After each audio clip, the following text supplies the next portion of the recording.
बिस्मिल्लाहिर्रहमानिर्रहीम। अस्सलाम वालेकुम स्टूडेंट्स। आज की वीडियो में हम unit number 8.4.2 effect of various factors on speed of sound को डिस्कस करेंगे। तो पहले स्पीड ऑफ साउंड को थोड़ा सा रिवाइज करते हैं। हम लोगों ने जो है वो स्पीड ऑफ साउंड के टॉपिक के अंदर पढ़ा था कि स्पीड साउंड बेसिकली हमारे पास जो है वो कंप्रेशन वेव्स हैं, कंप्रेशन मैकेनिकल वेव्स हैं, राइट। मैकेनिकल वेव्स का मतलब ये है कि हमारे पास साउंड को ट्रैवल करने के लिए मीडियम की रिक्वायरमेंट होती है। अगर मीडियम नहीं होगा तो आपकी साउंड जो है वो ट्रैवल नहीं करेगी, सही। कंप्रेशन वेव्स का मतलब ये है कि आपके जो वाइब्रेशन ऑफ द मॉलिक्यूल्स है वो direction of propagation of wave के ही डायरेक्शन के अंदर होगी, यानी कि जिस डायरेक्शन में आपकी वेव ट्रैवल करेगी उसी डायरेक्शन में आपकी वाइब्रेशन यानी कि मॉलिक्यूल्स जो है वो भी ट्रैवल करेंगे, सही। तो इसके लिए हम लोगों ने जो है वो एक फॉर्मूला बनाया था, that is gamma P divided by the density by the help of the Laplace correction. जो लेप्लेस ने हमारे पास जो स्पीड ऑफ साउंड को कैलकुलेट किया था, तो उसी फॉर्मूले के अकॉर्डिंग हम कुछ फैक्टर्स को यहाँ पर डिस्कस करेंगे। देखिए यहाँ हम लोग कह रहे हैं कि sound wave compression mechanical waves propagation in a gas और air with the speed of, देखिए ये फॉर्मूला बनाया था हमने। यहाँ पर हमारे पास गैमा जो है वो बेसिकली कांस्टेंट है, ऑलरेडी हम लोग उसके बारे में डिस्कस कर चुके हैं स्पीड ऑफ साउंड की वीडियो के अंदर। गैमा हमारे पास बेसिकली कांस्टेंट है, यानी कि एयर के लिए ये हमारे पास अलग होगा, किसी और गैस से अगर आप स्पीड ऑफ साउंड चेक करें तो वहाँ हमारे पास जो है इसकी वैल्यू कांस्टेंट यानी कि कुछ और होगी, यानी कि ये बेसिकली हमारे पास जो है वो डिफरेंट गैसेस के लिए कांस्टेंट्स है, ठीक है। उसके बाद हमारे पास जो है वो प्रेशर दिखा रहा है कि हमारे पास स्पीड ऑफ साउंड जो है वो बेसिकली प्रेशर पर डिपेंडेंट है, लेकिन ऐसा नहीं है, इसको आगे जाकर हम लोग डिस्कस करेंगे। और दूसरी बात हमारे पास यहाँ पर ये कि स्पीड ऑफ साउंड जो है वो इन्वर्सली रिलेटेड है डेंसिटी के साथ। डेंसिटी के साथ रिलेटेड कैसे है, इसको भी हम लोग स्पीड ऑफ साउंड के अंदर डिस्कस किया था। बेसिकली डेंसिटी जो है वो रिप्रेजेंट करती है आपकी इनर्शियल प्रॉपर्टी को, जितना ज़्यादा आपका मास होगा उतनी ज़्यादा आपकी क्या होगी, डेंसिटी होगी। तो बेसिकली बात ये है कि स्पीड ऑफ साउंड डेंसिटी पर डिपेंडेंट इसलिए इन्वर्सली डिपेंडेंट इसलिए है क्योंकि देखें जितना मास आपका ज़्यादा होगा उतनी आपकी एनर्जी डिसिपेट होगी और आपकी जो साउंड है वो ज़्यादा जल्दी ट्रैवल नहीं कर सकेगी, राइट, क्योंकि एनर्जी अगर डिसिपेट होना शुरू हो जाएगी तो आपकी स्पीड कम हो जाएगी। तो अब हम लोग जो है फैक्टर्स को डिस्कस करते हैं। तो सबसे पहला फैक्टर हमारे पास क्या है, डेंसिटी का ही फैक्टर है, that if the density of the medium, अगर आपकी मीडियम की डेंसिटी जो है या गैस की जो डेंसिटी है वो ज़्यादा है तो स्पीड ऑफ साउंड आपकी कम हो जाएगी। डेंसिटी का बेसिक मीनिंग मैंने बताया इनर्शियल प्रॉपर्टी यानी कि मास को रिप्रेजेंट कर रहा है। तो अगर आपका मास ज़्यादा है तो आपकी जो है वो एनर्जी डिसिपेशन ज़्यादा हो जाएगी। एनर्जी डिसिपेशन होने की वजह से आपकी स्पीड ऑफ साउंड के ऊपर इफेक्ट आता है, ठीक है। तो ये हमारे पास पहला फैक्टर, इसको हम लोग ऑलरेडी डिस्कस कर चुके थे detail way speed of sound की वीडियो के अंदर।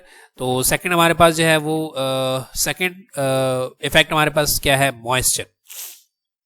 मॉइस्चर बेसिकली नमी को बोला जाता है, ठीक है। तो अब हम यहाँ पर ये कह रहे हैं कि the presence of moisture in air reduce the resultant density of the air. कैसे, देखें बेटा, बात ये है कि अगर आप ड्राई एयर के मास को कंपेयर कराओगे मॉइस्ट एयर के साथ, तो मॉइस्ट एयर का जो मास है वो कम है, ठीक है, जिसकी वजह से उसकी डेंसिटी कम हो जाएगी। तो डेंसिटी अगर कम है तो देखिए ये हमारे पास रिलेशन नजर आ रहा है कि अगर आपकी डेंसिटी कम है तो स्पीड ऑफ साउंड आपकी क्या हो जाएगी, इंक्रीज हो जाएगी। अब मास कम किस वजह से, देखिए बेटा ड्राई एयर के अंदर सिर्फ नाइट्रोजन प्लस ऑक्सीजन है, राइट।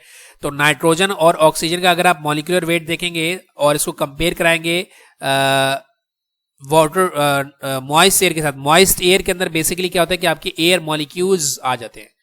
तो एयर मॉलिक्यूल का अगर आप मॉलिक्यूलर वेट जो है वो कंपेयर कराएंगे नाइट्रोजन या ऑक्सीजन के साथ, तो ये मास जो है बहुत कम हो जाएगा, सही। तो दैट्स वाई मास कम हो जाएगा तो डेंसिटी कम हो जाएगी। ड्राई एयर की डेंसिटी ज्यादा है, मॉइस्ट एयर की डेंसिटी कम है, तो डेंसिटी कम हो जाने की वजह से स्पीड ऑफ साउंड आपकी इंक्रीज हो जाएगी। तो यहाँ हम यही कह रहे हैं, the net result is that the speed of sound increases with humidity.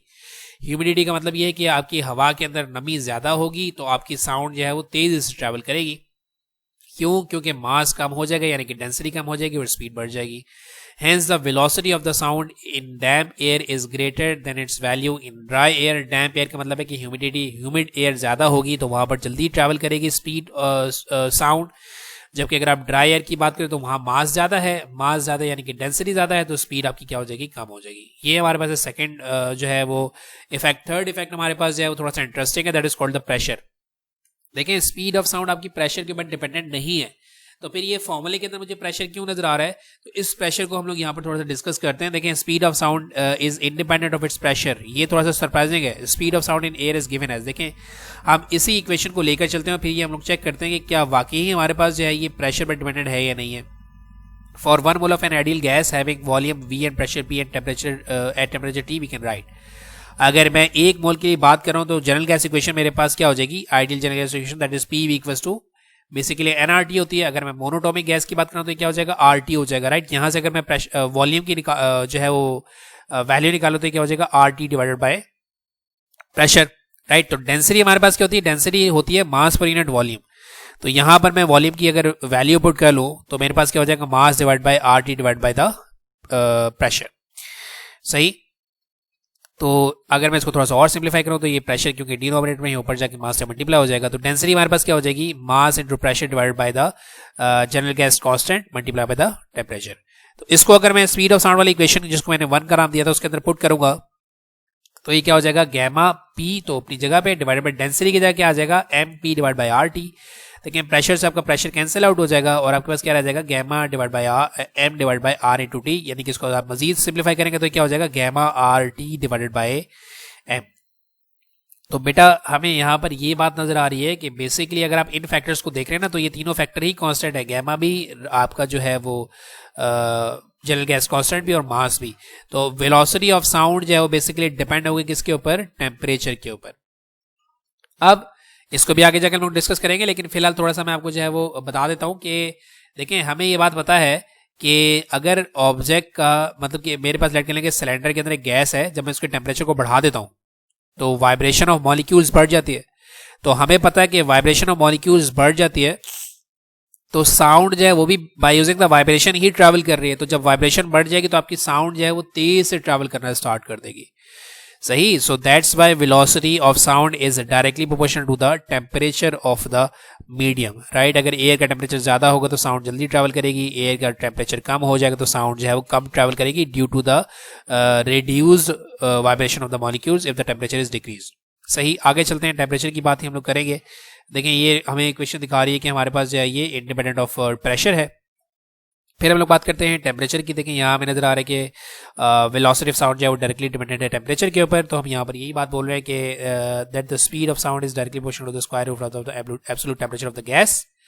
अब इसके लिए हम लोग एक रिलेशन बनाते हैं कि हमारे पास बेसिकली कितना इंक्रीमेंट आता है टेम्परेचर के बढ़ाने से. तो मैं यहाँ पर कह रहा हूँ कि लेट कर लें कि if V naught and V are the speed of sound at T0 and T respectively, मतलब V नॉट जो है वो 0 डिग्री टेम्परेचर के ऊपर जो है वो स्पीड ऑफ साउंड है और V जो है किसी भी हाई टेम्परेचर के ऊपर स्पीड ऑफ साउंड है. तो हम लोग ये लिख सकते हैं that V is directly proportional to the high temperature, यानी कि velocity at high temperature is directly proportional to the high temperature and velocity at 0 degree centigrade that will be equal to temperature at 0 degree centigrade. Right. Next समय हम यहाँ पर ये कह रहे हैं कि T जो 0 डिग्री सेंटीग्रेड है अगर इसको हम लोग केल्विन के अंदर कन्वर्ट करेंगे तो कितना हो जाएगा, ये 273 केल्विन हो जाएगा. और अगर हायर डिग्री सेंटीग्रेड टेम्परेचर को मैं केल्विन में कन्वर्ट करूंगा तो ये क्या हो जाएगा, T डिग्री सेंटीग्रेड प्लस 273, यानी कि कोई भी टेम्परेचर हो सकता है ग्रेटर देन 0. राइट, तो ये दोनों वैल्यूज हम लोग यहाँ पर पुट कर लेंगे. सही, तो जब यहाँ पर हम लोग दोनों वैल्यूज को पुट करेंगे, इसको सिंप्लीफाई करेंगे तो हमारे पास V divide by V not का रेशियो क्या आ जाएगा, 1 plus T degree centigrade divide by 273. Right, उसके बाद हमें पता है कि अगर अंडर रूट की जगह हम जो है वो पावर यानी कि 1 डिवाइड बाय 2 पावर से जो है वो अंडर रूट को खत्म कर सकते हैं. तो देखिए यहाँ हमारे पास जो है वो 1/2 पावर एक एबनॉर्मल पावर है. एबनॉर्मल पावर्स के लिए हम लोग मैथमेटिक्स में एक फॉर्मूला यूज करते हैं that is called the binomial theorem. सही, तो बायनॉमियल थ्योरम में आपने सिर्फ इतना याद रखना है, यहाँ पे मैं बहुत बड़ा फॉर्मूला आपको नहीं लिखवाने वाला. ठीक है, तो आपने सिर्फ इतना याद रखना है कि ये जो पावर है, ये जो 1/2 पावर है, ये सेकंड वाले फैक्टर से पहले आ जाएगी. ये होता है a प्लस बी की power n that will be equals to a plus N B. इस फॉर्मूले को याद रखिए, a प्लस बी की power n that will be equals to a plus N B, यानी कि इस b से पहले पावर आ जाएगी. राइट, तो आपने देखिए b से पहले इस वाले फैक्टर से पहले पावर आ गई.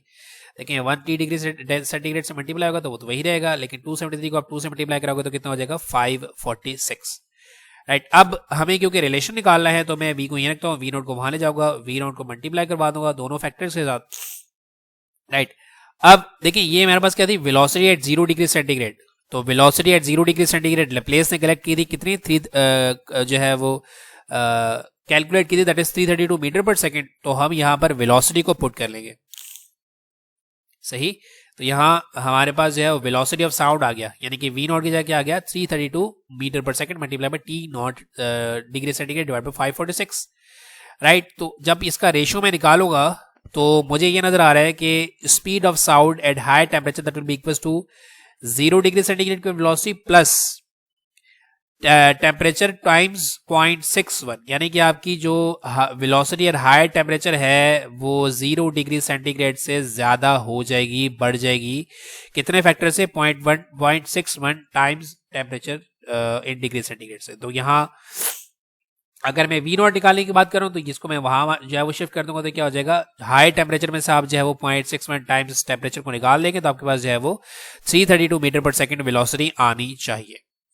सही, तो ये हमारे पास है the increase in speed of sound for each degree rise above 0 degree centigrade is 0.61 metre per second. सही, यानी कि अगर आपका टेम्परेचर जो है वो 0 डिग्री सेंटीग्रेड भी होगा, अगर आपका टेम्परेचर जो है वो 0 डिग्री सेंटीग्रेड भी होगा तो आपका जो है वो जो स्पीड ऑफ साउंड है वो 0.61 टाइम्स जो है वो इंक्रीज कर जाएगी। सही, तो ये है हमारे पास इफेक्ट ऑफ, अच्छा लास्ट फैक्टर भी हमारे पास विंड का।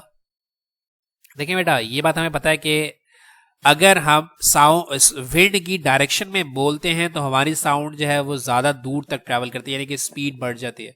अगर हम अगेंस्ट द विंड बोलते हैं तो हमारी साउंड जो है वो डिसिपेट हो जाती है, दब जाती है। उसकी वजह क्या है? उसकी वजह ये है कि साउंड जो है वो कंप्रेशन वेव है, मॉलिक्यूल्स जो है वो ट्रैवल करते हैं द डायरेक्शन ऑफ वेव।